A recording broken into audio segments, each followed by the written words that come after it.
So we have a kind of a international panel here. We have Devansh from India. He's currently studying in the US, but virtually right now. But he is residing in India. We have Aman from the UK. We have Amrita from good old state of New Jersey, and Lakshmi from Canada. So thank you very much for joining all. Let's go right into our current discussion. Maybe first you want to talk about, what you guys are, as maybe 2 minutes each, where you are, what is your, how do you think about Hindu Dharma? What are your, what are some of the things that you really enjoy about Hindu Dharma? So maybe I'll start with Amrita. Yep, thank you. My name is Amrita, and I am a senior at Rutgers University, majoring in political science. And Hindu Dharma to me is a way of living life.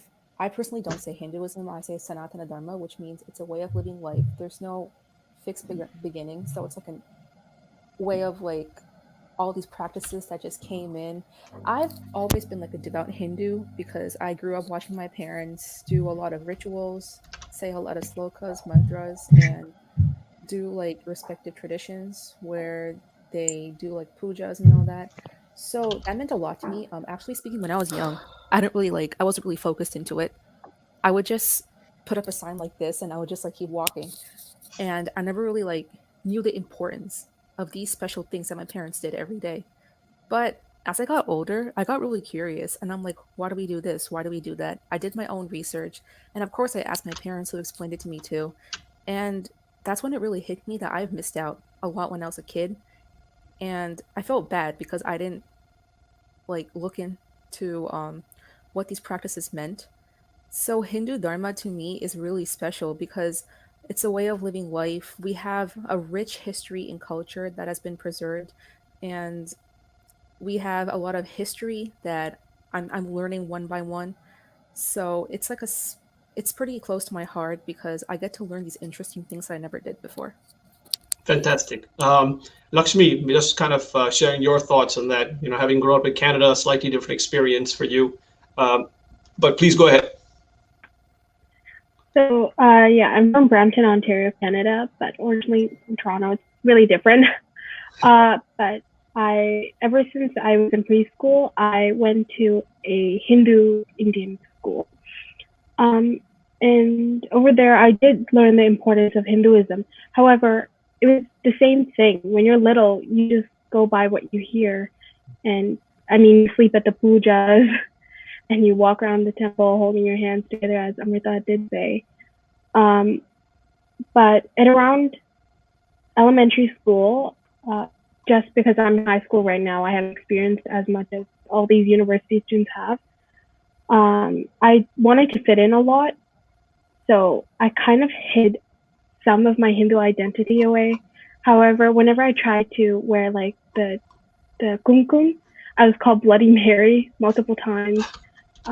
So I stopped after a while. But after 12, I went to Chinmaya, Balvihar. Those were my communities. Now I'm a part of HSC. And my parents, they always have taught me everything I need to learn. So I've become the devout Hindu I am now.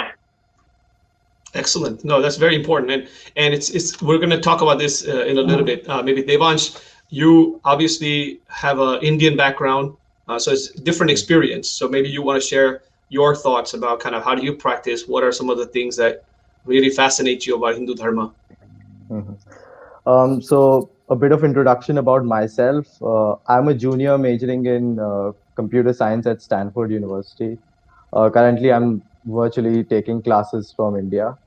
Now, I was born and brought up in India, but my school and social environment, not my family environment, were particularly irreligious, like pretty much all upper middle class environments of India are. And on top of that, I went to an anglicized boarding school. But it was in boarding school that I, actually got face to face with my dharma, my Hindu dharma, because it was Hindu dharma and my faith in my gods and my prayers that, helped me withstand all the tough moments in my life. It gave me strength. And therefore, Hindu dharma has become particularly integral to my identity. And when I came over to Stanford in California, I saw a lot of mistaken narratives being floated around about the religion by people who had frankly little to no idea of what it actually is. So it's uh, it's something that I am particularly assertive about, and it's something that's really really core to me. And yeah, and I do love it very much. Awesome. And finally, Amin, Mhm. sharing a few thoughts of yours. Hi, so I am living in England and I am a electrical and computer engineering major at King's College London. I'm in my first year, and I I was kind of brought up in quite in a majority white community. My school was mainly white. I think 97% white. So I didn't have the exposure to like from other Indians. So I got quite into like Hindu Indian history at quite a young age through Amar Chitra Katha books that my parents had bought, and obviously just through Wikipedia. So that's kind of how I brought up my Indian like Hindu identity, just through history basically, because Fantastic. I didn't have the exposure in the religious sense to other people. So it was mainly my parents bringing me up as a Hindu, and they had kind of enforced certain principles that I still follow today. So doing puja every single day, they kind of made that a standard for me.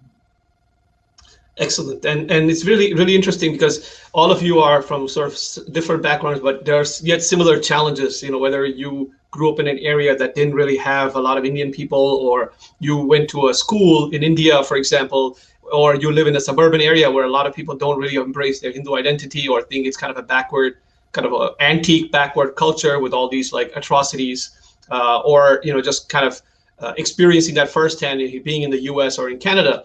So, and the reason I started off that with, because it's going to be very important for our discussion, because what that does is it sets a stage to show that sometimes you have to, you either are not sure about your Hindu identity, you often shy away from it, right? And not necessarily you guys, but maybe your peers and stuff, or you try to hide your Hindu identity or hide issues that may not be very comfortable to talk about, right? While other traditions and other religions may be very comfortable talking about their traditions because they've been grown up in an environment that helps them and allows them to practice their tradition freely without being ridiculed and stuff like that. So let's talk about CAA and a few other things because that's part of the panel. And so first of all, as we were talking a few days ago and over the last few weeks, we have seen a bunch of examples of how the narrative around CAA is being spun, right? So we have seen an example from a school in North Carolina, the Texas Forensic Association, and many other different schools. There's a school in Maryland. So let's talk about some of these examples. So the example that we had talked about was how India is being portrayed. So in a high school, they talked about enlightenment, and they talked about the idea of equality and enlightenment, and then showed how India is not an enlightened state or is not a state that is welcoming. So when you hear these narratives, what are your thoughts? What goes on in your mind? How do you feel about this? And so maybe we'll start with Lakshmi first, and then others can chime in. So in Canada so far, we have not had anything in schools to do with CAA or Hinduism or India, but recently they did instill the Hindu Heritage Month, which is November. That's just a slight little background info.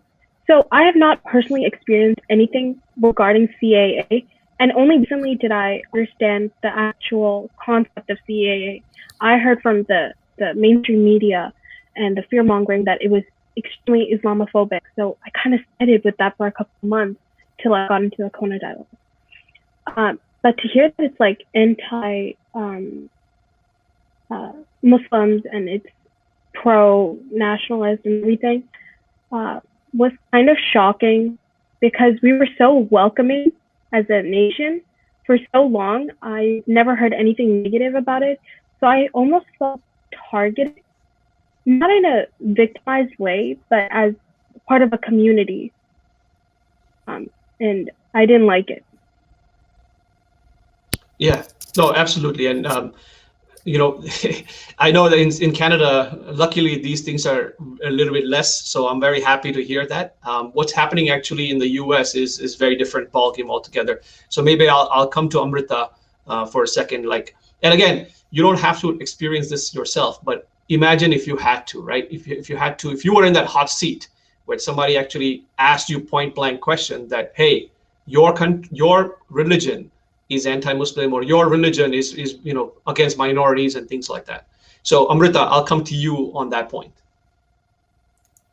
Yeah, sure. So, when I heard about like these anti-India narratives going on, I was really upset because India is a nation that welcomes everyone, regardless of who they are and what they identify as. It's like a melting pot full of cultures. You find everyone in India, and I feel like the diversity aspect in India is really beautiful. So, even there was a protest like at Rutgers in a different campus where they had like an incorrect agenda of the CAA and they were protesting against it. But then in Your my voice head, I is was like, breaking up, Amrita. oh, can you hear me now? Yes, better. Yep. All Go right. ahead, please. The protest. Cool.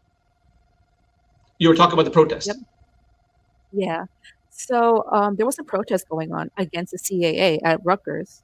And in my head, I was like, wait, do they know exactly what this law is? And do they have any evidence to back up their claims?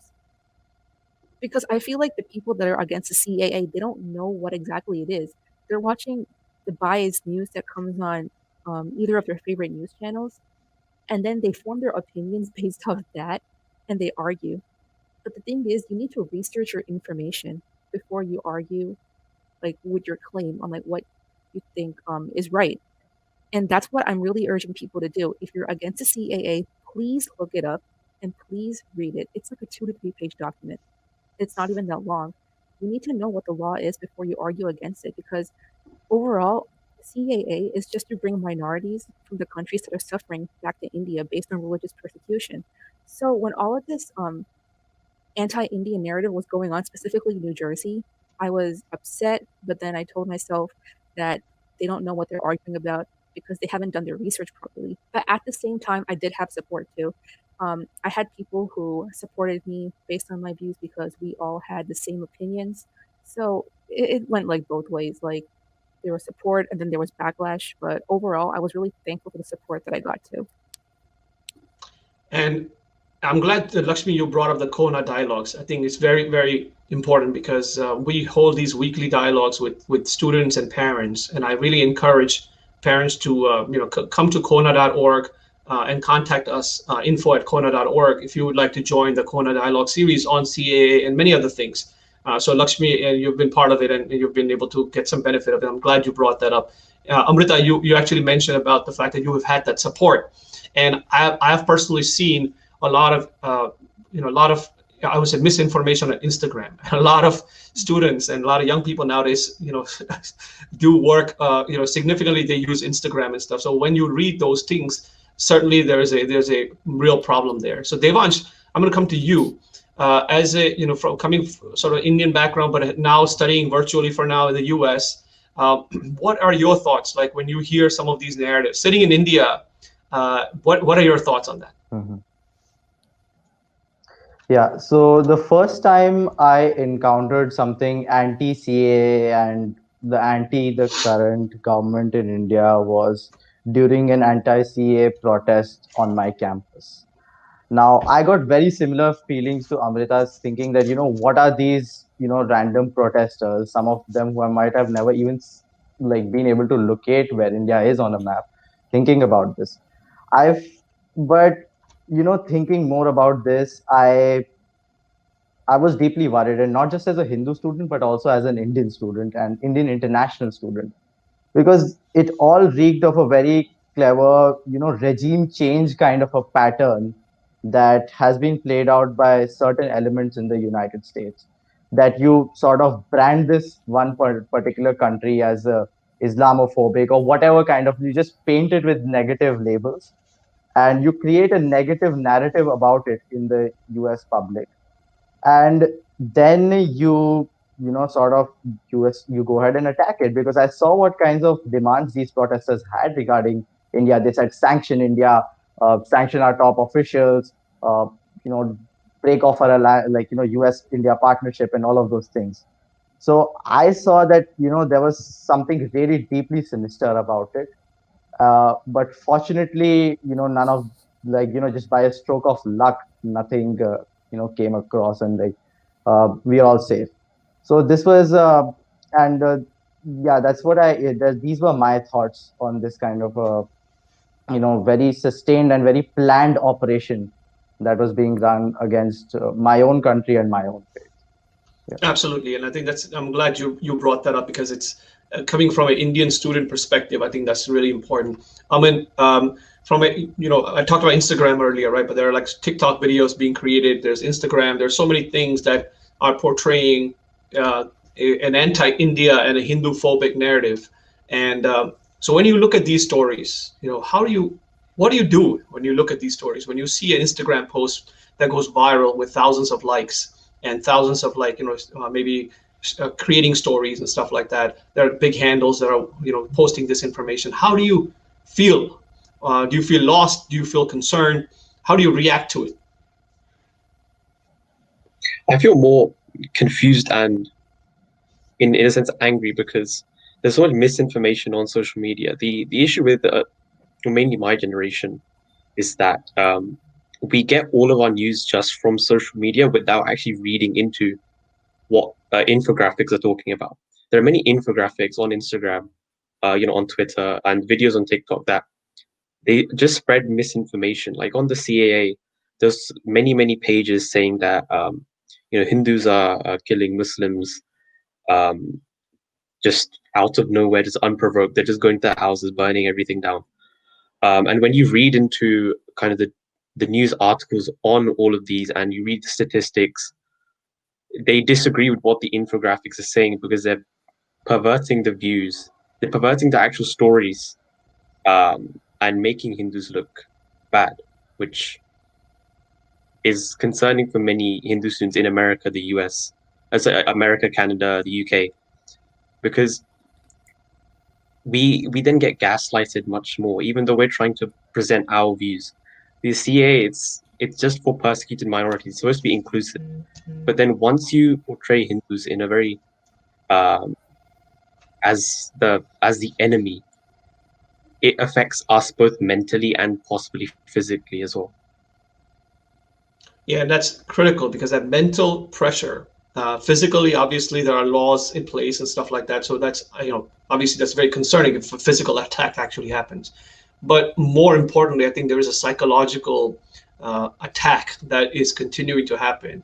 And I can tell you, I've talked to kids who are 9 years old and 10 years old, and they come home and they tell their parents that, oh, is India kicking out all the Muslims, right? Or are we Hindus against minorities and against Muslims?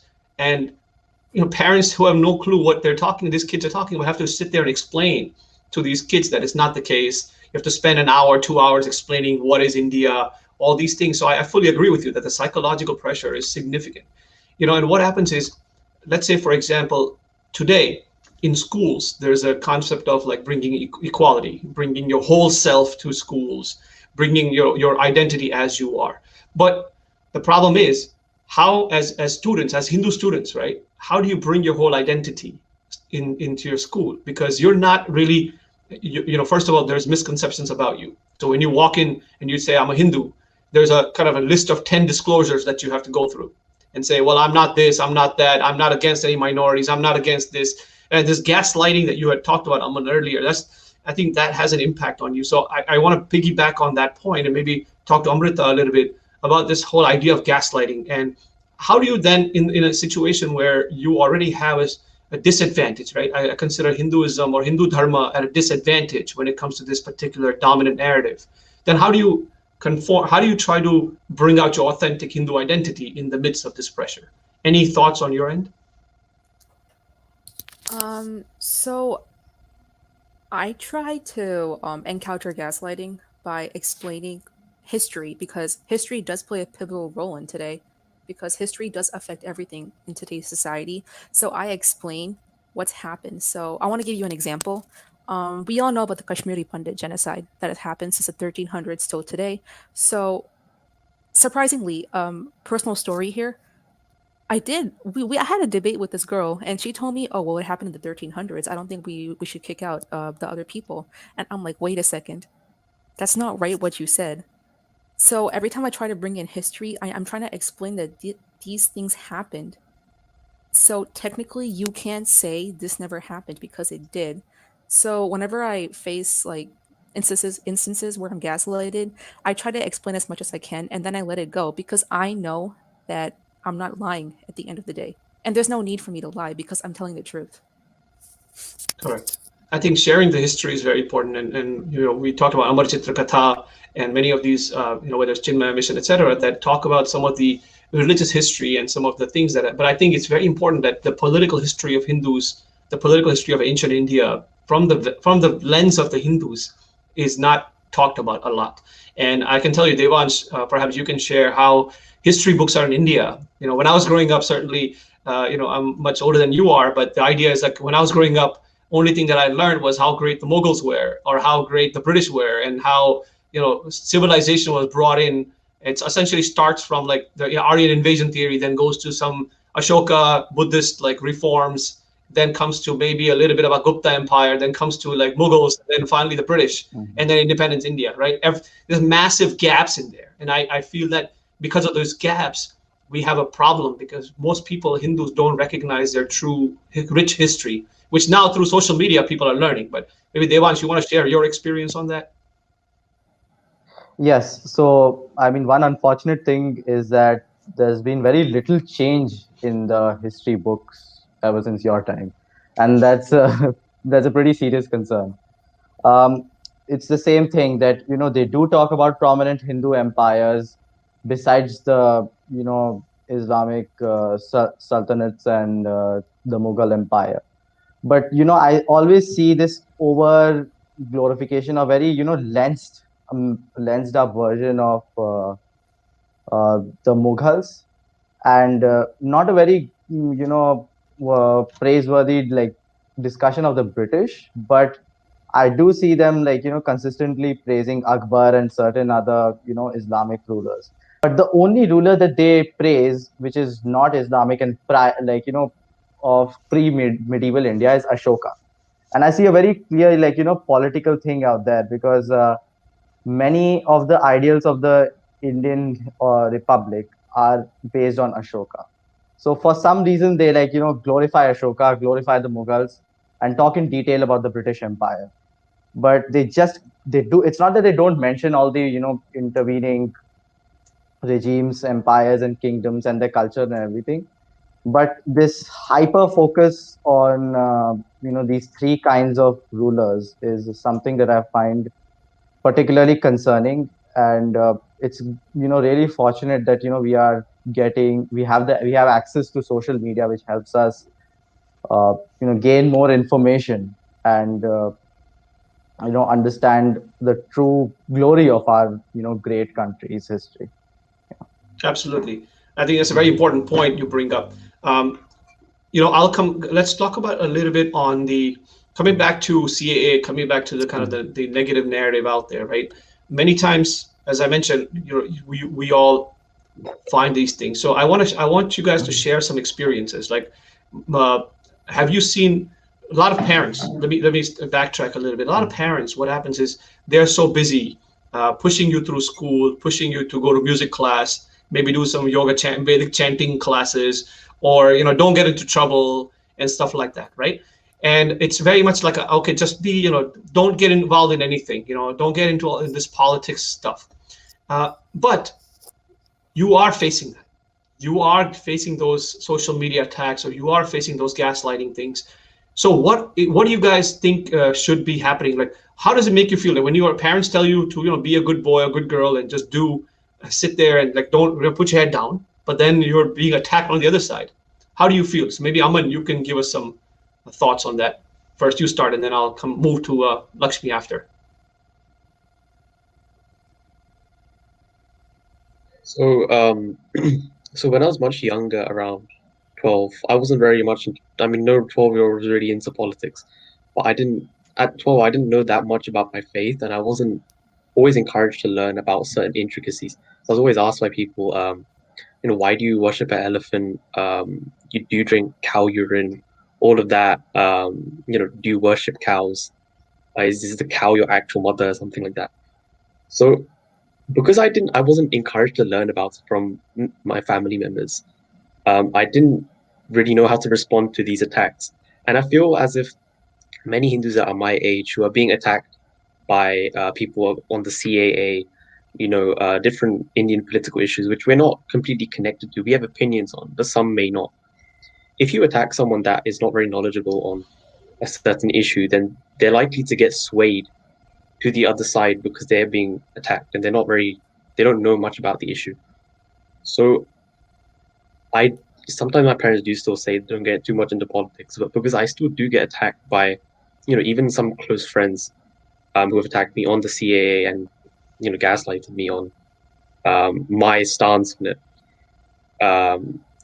I just don't. I can't fathom how not as knowledgeable Hindus would react to these attacks. It definitely have a much greater psychological impact on them. Yeah, absolutely. So Lakshmi, when you get attacked on these things, yeah, go ahead, Amit. You want to add something?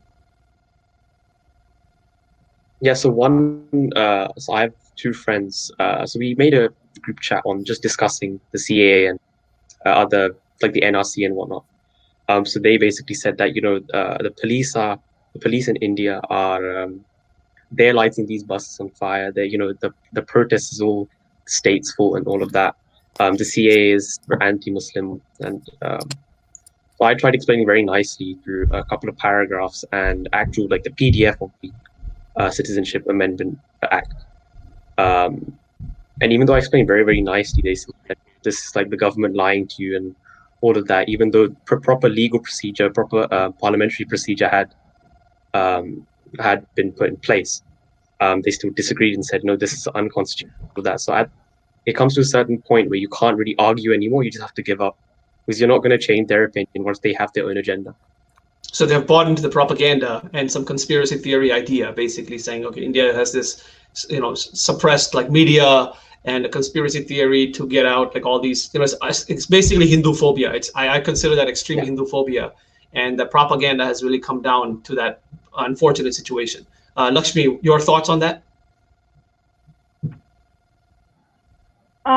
So as I said before, I have not been attacked, but I have seen so many social media posts, and on and off, I would have like friendly discussions, not as aggressive as Amin's friends probably have had with him, but a lot of them question.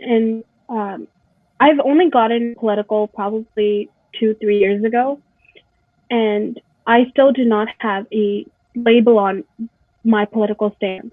However, some of my friends, a lot of them think being liberal is being basically anti-Hindu.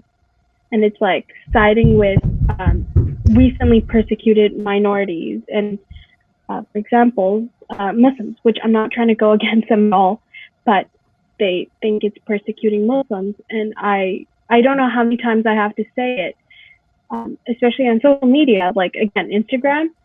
Every day I have to defend Hinduism. And it's not only like for CAA. A couple of days I had to defend recently for CAA. And one time it occurred for Ram Mandir. So I don't really have any personal experience with the CAA, but with my family in India and over here, it's not one night we don't discuss about CAA. And for example, Pranav Goswami, we watch his news almost every day because of what's going on. So you have been basically you are forced to defend your faith, and every day you are being questioned about your identity. Sorry, I got disconnected. My apologies. So what I was saying is that you're always forced to defend Hindu Dharma, and you're always being forced to stand up. And all of these problems, CAA, Kashmir, Ram Mandir, everything is a problem within Hinduism, right, or Hindu Dharma. And that's what my concern really is. that you are being put on a spotlight. Not on no other tradition is being put under the spotlight, and that's what really concerns me, because it's not CAA. Tomorrow it'll be something else. But these types of attacks, these types of narratives continue to happen. And like I said, before you walk in and you declare yourself a Hindu, right after you declare yourself a Hindu, you have a list of like 10, 15 disclosures that you have to go through. It's like a contract with like fine print saying, I'm a Hindu, but I'm not against this. I'm not against that. I'm not like this. I'm not like that. Why do we have to explain that, right? Why do we have to go through that when other traditions and other faiths don't have to go through that, right? So Amrita, coming to you, I mean, just piggybacking on the experiences, right? I'm sure you've had that experience. How do you what do you think? Like, at home, do you have these conversations with your parents? Obviously we've had some of these conversations between us, but sometimes, like Lakshmi was saying, that she has conversations and she has to explain away so many things, and I'm sure you have to do the same thing with some of your friends. Yeah, at home we do have like conversations about this almost like every day. And sometimes I'm told to like, be a good girl, don't say anything. And I was like, and they're always like, sometimes they're like, just don't go into like the political stuff. But I am a political science major, so I can't really like go blind when I see like all like these political issues coming in. So I have to intervene, obviously. But yeah, I do face a hard time sometimes because people do carry their own narratives, and the thing is, I can't do much about it. You're allowed to have your own opinion. You don't like India, that's totally fine by me. It's okay, you don't have to like India. But to spread propaganda by claiming that India is kicking out this one community, oh, India's becoming a fascist, you're an extremist, is too much, because technically speaking, you're arguing on the base of your opinion, which is what I'm trying to emphasize again and again. And I am a little bit scared because, personally speaking, if I say I'm pro India and I'm pro Hindu, and I want to put my identity first and to uphold Hindu Dharma, I'm honestly afraid of being called a fascist. And I'm honestly afraid of being labeled as a racist or like xenophobic, whatever you call it. So that kind of fear is lingering inside among me, but at the same time, you have to be brave and face whatever obstacle comes out at you, because there's always a good ending at the end. Wow, yeah, that's very, very important point. Like you're when you become afraid of your practicing your religion, it's like psychological persecution. That's the way I look at it. It's not physically, you're not being thrown out of the country or thrown out of anywhere. You're not being converted, but you're psychologically persecuted because you can't even say I'm a proud Hindu, right? When other religions and other traditions can actually go out and say, I'm a proud this or I'm a proud that. I stand for this, I stand for that, and you as a Hindu cannot do that. You have to basically keep doing that. Oh, this is what Hindus. You have to keep explaining. My problem is that psychological pressure that continues on you to keep explaining away is just not fair. And it's not fair as a young Hindu for you to go through that at this young age or at any age, right? We believe in, kind of Vasudhaiva Kutumbakam. The idea is one family, but family is equal. One person is not better than the other person in a family, right? If you cannot be, equality only comes when both sides are equal. Some are more equal than others. It doesn't happen. So I'm coming to you, Devansh. What are your thoughts? Have you had similar experiences, even in India or here? What could you repeat the question? So like how Amrita mentioned, how Amrita mentioned that you are basically in this situation, right? You have she's a political science major, so she has to discuss this. But then she has to go and have a conversation with her friends, and she feels like she has to keep explaining herself, and the psychological kind of persecution, or what I call. Now, I have been fortunate not to face it to a large extent. Most of it is done by actually a lot of my high school friends on Facebook, Instagram, and other kinds of social media platforms. But the chats end then and there on the social media. So and on every platform I'm pretty unapologetic, and because I know that if I cave in on one issue, they'll make me cave in on 100 other issues. So as they say, you yield an inch, they'll demand a mile. So it's for me, it's that gaslighting or psychological attacks haven't been, fortunately, touch wood, that extensive.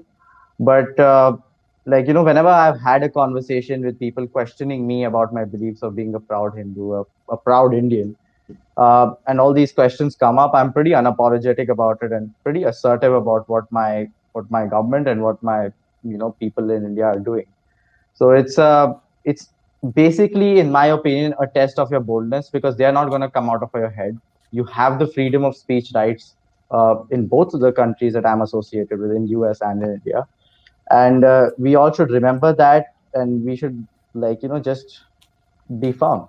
I think that's the only way you can handle all of this. And obviously, then there's a wider discussion of creating a community and sort something like a safe space for people who might not be that assertive or who might not know much about all of this. And for that, actually, I found your organization Kona and the related organization of Hindu Students Council to be particularly helpful. Yeah, so that safe space is really, really, I'm glad you brought that up, the concept of safe space, because every community, every tradition has their own safe space where people from the community provide guidance, provide resources to their youth so that they don't get brainwashed, they don't get psychologically persecuted, manipulated, those types of things. So we're trying to create that. I'm glad you brought that up, Devansh. Let's talk about, we're kind of coming close to the end of the panel. I want to talk about, as young Hindus, right? What can parents and the broader Hindu community do to support kids like yourselves as you navigate through these choppy waters, as you navigate through the sharks of the ocean? How can we become that ship? How can we become that support, right? That protection for you? And the reason I'm asking this question is because it's very critical. As a parent myself, whose child is eventually going to go to high school and then college, I want to be there for her. I want to be there to make sure that she doesn't get into this psychological persecution. And I think, what advice do you offer? What advice, or what are some of the concerns that you have for parents? What should they be looking out for? And what are some of the things that you would advise them to consider? So I'll start with Aman, and then we'll go around. So one thing I'd say is you can be as traditional as you want you can treat Hinduism as your own personal faith, but then you also want to look to spread awareness about your own people. So for the CAA, I think it's more of a human rights issue than it really shouldn't be a political issue, because these are people's lives that are in danger. I just say that parents should encourage their kids to get into politics, obviously within reason, so they shouldn't get too much into it and then the studies are affected. But they should have it on the side so they know kind of they can make up their own opinion at a younger age, and not then find out about everything later on and have a kind of skewed view in that sense. So I just say, don't discourage them from talking about these issues, because although they don't impact us in the West, they impact our people in India, Pakistan, Bangladesh, Afghanistan. So that's, I think, that's the only advice I really have. Okay. Lakshmi? I guess looking for resources would be good. I think so far parents are doing so well. I mean, if you're in the HSC, or if you're in multiple Hindu organizations, then I think you've done pretty well. But yeah, involving your children in politics would be good. That way they can defend themselves in society, because sadly it's prevalent, and kids can't really live right now. As we heard in school, they have to do assignments based on CAA, where they should be at 12, should be playing around and, I don't know, going where they want to go. But yeah, so resources such as Chinmaya, or if you have like small organizations based off your community in a certain state of India, or HSC, those are communities kids can go back to ask questions, and even people of their own age group. That way, sometimes they don't necessarily have to go to the adults, because sometimes adults cannot be warm. Like, how do I say it? Heartwarming or warm? Yeah. Welcoming. Welcoming. Yeah, that's it. No, very good, very good. I understand where you're coming from. It's we as adults have to consider, like, when you are talking to us, you're coming to us You're coming to us out of concern, and not just brush that away and say, forget it, just concentrate on your studies. Because no, you won't be able to concentrate on your study because this is psychological bullying that you're going through. And if that has an impact on your head, forget the studies, they go out the door. So Amrita, what is your advice for parents? Well, I have a set of advice points for the parents and the children. Now, first for the parents, start educating your children on what Hindu Dharma is. Whatever traditions you follow, pass it down to your children. Explain it, what the significance behind it, how to perform these rituals, and how to respect the culture. Start training them from a young age, because I'm really thankful for my parents who taught my brother and I these rich traditions, and we still continue it today. And I'm really proud to say that. Spend time with your kids, keep them updated in the news, and tell them, like, make them aware of history and current world events. That really matters, because history is important for today's society. And for the kids, honestly speaking, don't shy away from like your Hindu Dharma. Just don't. I mean, there's nothing to be like ashamed about it. There's nothing to be judged for, because overall it's a way of living life, like I always say, and there's nothing to be ashamed about. I have people asking me questions, even till now. People ask me like, why do I wear the bindi every day? Why do I keep my hair tied? Why do I always light the lamps? How come I don't, for instance, like, how come I don't get a haircut on Friday or something like that? And I know the information to explain my points. So for the parents and the kids, you need to do your own research and make sure you're always involved in what you're doing. And other than that, yeah, it's pretty good. Okay. Devansh? Yeah, tall order, because all of my fellow panelists have pretty much said everything. Now, to summarize all Well, of let it, me break it up for you. my Actually, first message. sorry to interrupt you. I want to Yeah. address you from two perspectives. Mhm. You have a unique perspective because I want you to address people who are watching from India, Indian parents first, and then parents in the US. Yeah. My message actually would be quite similar to both of them, and it would be that, and this doesn't apply to you, Nikunj Bhaiya, or my parents, or the like kind of parents all of us have had, but to a lot of Hindu parents, and it is that, dear uncles and aunties, please start being good Hindus yourselves first before expecting your children to be like that. If you don't impart good Hindu values, Hindu knowledge, and awareness about all issues concerning us from a young age, then what will happen is, don't be surprised if your child ends up being brainwashed by all these anti-Hindu forces. So it's a very blunt reality that they need to face. Now, I know that my country is a developing country. Academics are something that's very crucial in all of our households. Our parents are pretty fixated on us getting good marks, because that's honestly the only way you can improve your standards of living here in India. But I think it's also like true for the US, because we are moving towards the knowledge economy. So it's but you need to maintain a balance, because you cannot go on and create bookworms. You need aware citizens. You need people who can talk, who can argue, and who can assert themselves, frankly. So being good at the workspace or in your educational institution is not enough. You need to develop a comprehensive personality, like so Swami Vivekanand has said. One of my role models whose poster I find right behind you, Nikunj Bhaiya. So that's what came to my mind, that we have to uh, develop a holistic personality, particularly. And also, a side note is focus on our kids' physical fitness. That's something that I find very lacking in most of my fellow Hindu parents, that they're not focusing on their kids' fitnesses. They're just saying that go study, study, study. But why aren't you sending your kids to the gym or even to play a sport? So that's because with fitness, with a fit body, you get more confidence. And that's something that I realized, like I experienced myself, that as I started going to the gym and running and playing a sport here and there, I realized that I found myself being more confident about my Hindu issues, which is something totally unrelated. But there's a comprehensive rethink that Hindu parents need to do on how to raise their kids so that the kids can be good Hindus, and not just good Hindus, but proud and assertive. Yeah. Excellently put. I think proud and assertive Hindus that are physically and mentally fit. And as Swami Vivekananda himself said, that we need the fitness of the mind and the body in order for us to do that. Our dharma has the tools, right?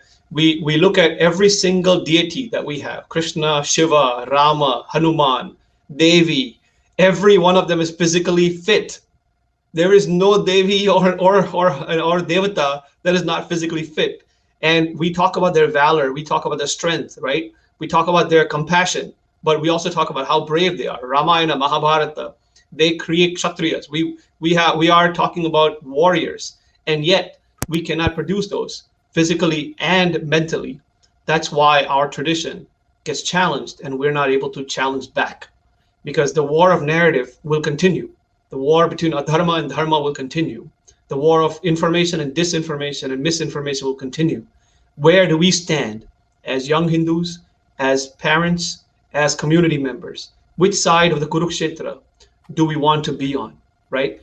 This is a time where Sri Krishna is calling us to be that Arjuna, not put your weapons down and cry, but be that Arjuna to fight that. Sorry, I keep getting cut off. My apologies.